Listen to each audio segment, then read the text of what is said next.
Question number 3 is asking us to find the incenter of triangle XYZ. Well, the incenter is where the angle bisectors meet. We need to do at least 2 unless it tells you to do all 3, so at least 2.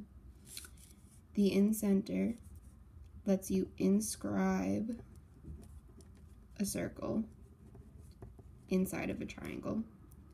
And the reason that it lets you do this is because the incenter is equidistant from all of the sides of a triangle. So if we were to do our constructions, we need at least 2 angle bisectors. So let's say we'll bisect angle YXZ first. You draw an arc of any measure. Then from this point, I go 75% of the way to this point. You might have to use the white holes here. So let's say we're using this. I'm going to draw my arc. And then from the other point, I'm going to draw the same arc measure. Make sure it's neat. These 2 points from point X is where you're going to connect in order to do an angle bisector.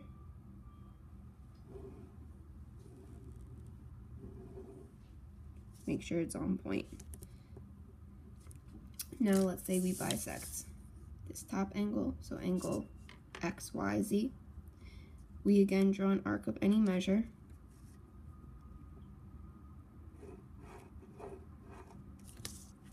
From this point, I'm going to go 75% of the way to this point.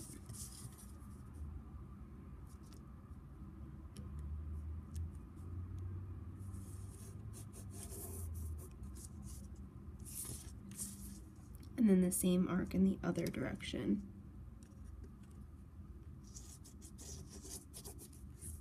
I connect point Y to the point of intersection of the arcs, and it should line up with this back one as well, but it doesn't have to be drawn.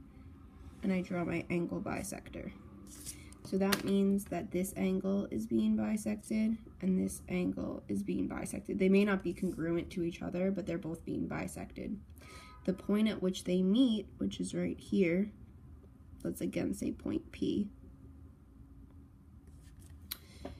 is the incenter of the triangle. Now it is true that you can inscribe a circle, but you'd have to be able to find the distance. So I would have to give you or tell you the line that's perpendicular, or you would actually have to create a line that's perpendicular.